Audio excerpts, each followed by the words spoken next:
We are talking NFL Week 5 bad beats. I'm Tim Kalinowski.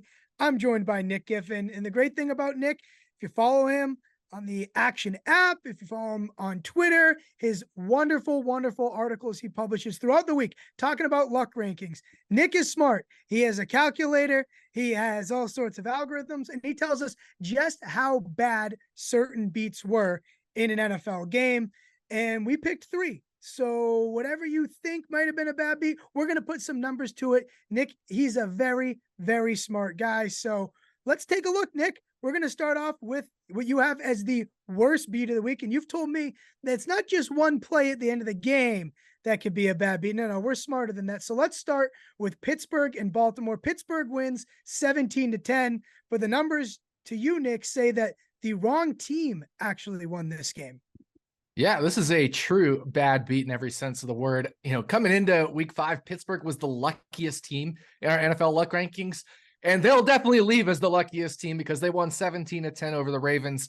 But our expected score metric, which takes all the play-by-play data and says what should have happened, you know, if we were to replay all these scenarios a gazillion times, says the Baltimore Ravens should have won by a score of 21-16. That win probability swing is almost 43%. That is huge. If we look at the other 2 games that we're going to talk about, this is way above those in terms of win probability swings. This was a very, very bad beat for the Ravens.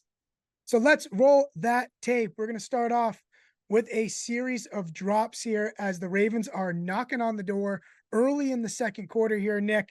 Back-to-back drops. They end up having to settle for a field goal. You tell me that that's pretty unlucky. Yeah, very unlucky. 2 drops. I mean, it was 1st and goal at the 4, and they ended up settling for a field goal, and the expectation was close to 6 points on this drive from first down being in that spot. You know, it would be one thing if they got there, it was maybe 1st and goal from the 10 and then got down to the 3 or 4 on 3rd down. But from 1st and goal at the 4, having 3 punches at it from 4 yards out and only settling for a field goal, pretty unlucky there. Yeah, so that's one tick. And it sounds like this whole thing is going to all add up, but we're going to go through the key plays here. A key play here, a key drive here late in the first half. The Ravens look like they have a chance to at least get 3 on the board, but that's not what happens. How unlucky was this, Nick? Are you angry about this decision? Did the calculator say it's wrong? Yeah, well, you know, they going for it isn't the worst decision in the world, but they had a timeout to use. Maybe they should have used it there instead of letting the clock run and forcing in a bad play because the play call wasn't very good. But I don't hate the decision necessarily in a vacuum to go for it, but maybe could have been a little smarter. In the end, though, unlucky because they didn't convert. And if they had chosen to go for the field goal, which was the safer option, you know, Justin Tucker, 41-yard field goal feels automatic. So they definitely were unlucky to come away with 0 points on that drive by some bad, decision-making. Yeah, and Harbaugh seems to tend to, at least the look on his face is that he agrees with you. Okay, so here's the big one. Stop this first. This is where it gets real ugly. This is the block punt for a safety. Nick, I thought it was maybe lucky that they avoided a Pittsburgh touchdown here, but obviously a punt block for a safety, very unlucky. Yeah, super unlucky. And not just this itself, but they started the drive 1st and 10 from their own 20-yard line, and it resulted in a safety. How often does that happen? They lost yardage on the 3 downs, and then on 4th down, a block punt for a safety. Certainly, you know, if you play 1st and 10 from their own 20, that's going to be like at the bottom range of outcomes. Yeah, how does that happen? And how does this happen? Still, the Ravens in the game, they could possibly cover here, and no go. Interception in the end zone. I had the Steelers plus 4.5, so I was very, very lucky. Tell me just how lucky I and the Steelers were. Yeah, I mean, this moves it from 10-8, right? Which is less than a field goal game here. You know, the Ravens were leading, but now all the Steelers need to do is kick a field goal to take the lead thanks to this interception in the end zone. But if Baltimore scores a touchdown here, all of a sudden they're up by 2 scores. And even if they kick a field goal, then the Pittsburgh still has to score a touchdown. So this was a big swing in win probability, the single biggest win probability play swing of the game. And all of that together is why the Ravens were the unluckiest team of week 5. Yeah, and we know how hard it is for the Steelers to go score a real offensive touchdown driving the entire field. So that in of itself, Nick, Pittsburgh, you expect them to be again at the top of your luck rankings? They'll definitely be number one after week 5 heading into week 6. But I think the good news for them is they get a bye this week. So they're not going to be having to face any necessarily unlucky teams. And that may have a chance of covering against them because they won't be playing anyone. I'm sure they'll find a way to still get lucky next week, even in the bye. Let's move here to Falcons and the Texans. The Falcons were 2.5-point favorites. Houston covers here. Atlanta gets the win 21-19. But Nick, Houston shouldn't have covered, you tell me. Yeah, so this was a bad beat in the sense of if you were an Atlanta bettor, they probably should have covered the spread. It was 21-19, but our expected score was actually 29-18. So they should have won by 11 instead of by 2. That 9 points also translates to 19.2% in terms of win probability in the swing there. So that's a bad beat if you're an Atlanta backer. I think the number one key play, if we want to roll the film, at least the first one in terms of chronologically, would be these 2 first half punts when they got into Houston territory. The first one wasn't so bad, but the second one, they actually were in field goal position. They got to the Houston 32, and then they actually on that third down play got to the 29, but then a penalty pushed them back out of field goal range. So 2 punts inside Houston territory, resulting in 0 points in the first half there. Yeah, so the naked eye would tell you, okay, what's so bad about this? It's a incompletion. It's a short of the sticks. They end up punting. What's wrong with that? But look, the analytics do not like you punting in the other team's territory, especially when you are in mid territory. So it's the accumulation of those 2 plays is what really does things, right? Do you have them like equal, or and it just those 2 they're a little up? different. They both weren't quite equal. I mean, getting within 3 or 5 yards, and especially on 1st and 5 versus a 1st and 10 is a little bit different. Plus the field position difference was slightly different. One was in field goal range, one was out of field goal range. But ideally, if we add those 2 drives together, we're talking about at least 3 points left off the board versus expected. Fair enough. And the play we're going to show you right now, this is easy to comprehend. You don't need a calculator for this. This is going to be a Jonnu Smith fumble here. Would have been a first down, but instead it's a change of possession at a 12-7 game, Nick. Yeah, super, super important swing here. That Jonnu Smith fumble, you see it right there. It's just stripped out, and then it's smacked away, which potentially smacks it in the direction of a couple Houston players instead of Falcons players.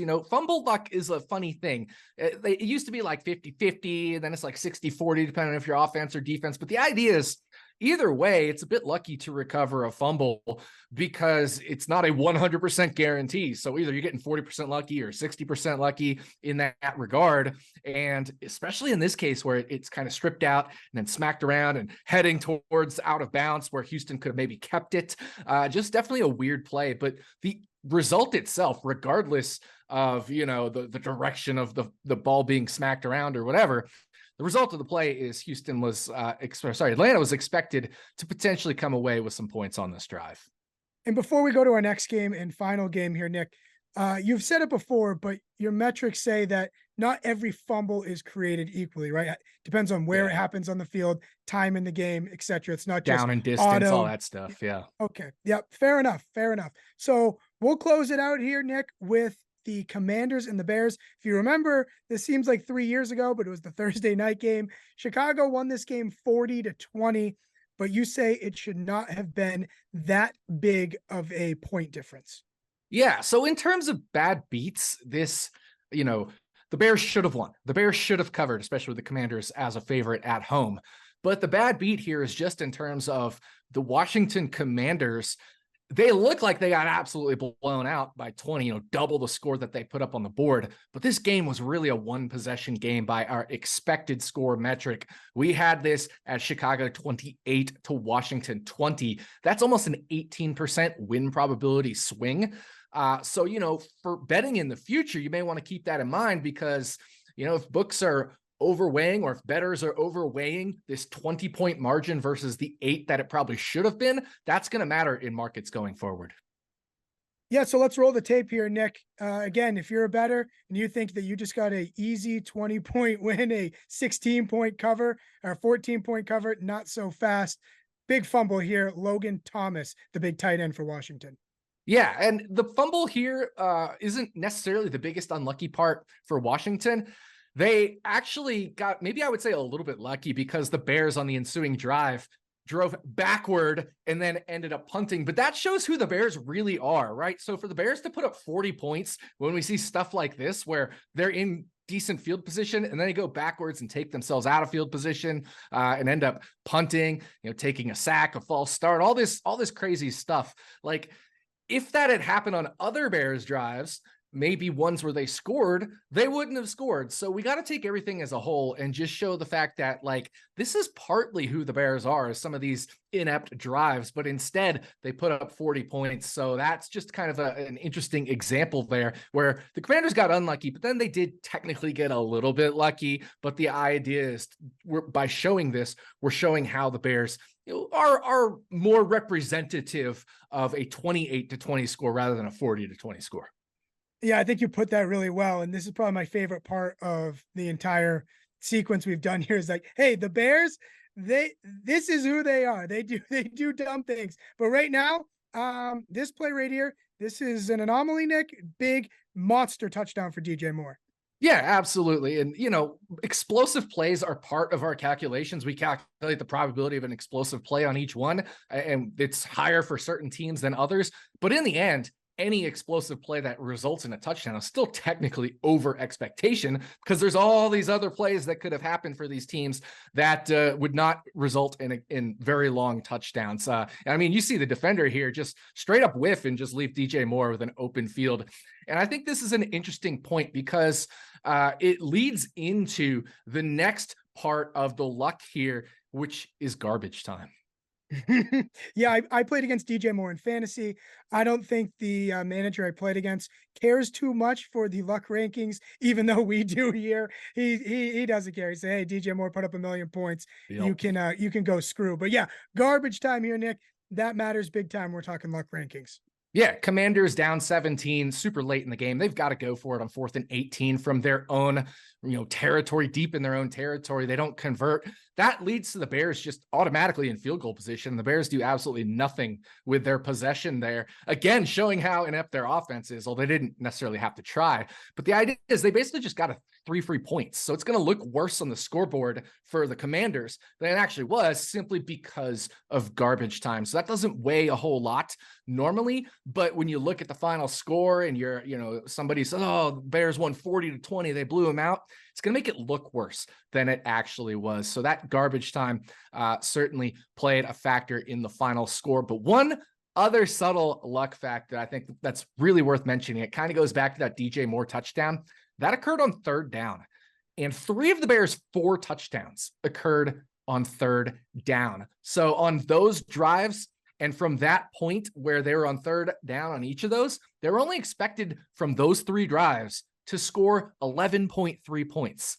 Well, obviously on those 3 touchdown drives, they scored 21 points. That's nearly 10 points over expectation simply because those touchdowns occurred on 3rd down. And here's the thing about that, right? Like, one bad play on any of those 3 and the drive's over. So that goes to show, right? Like, these 50-50 type plays on 3rd down, basically their expected points should have been halved, and they ended up not only converting all 3, but scoring touchdowns on all 3 of those.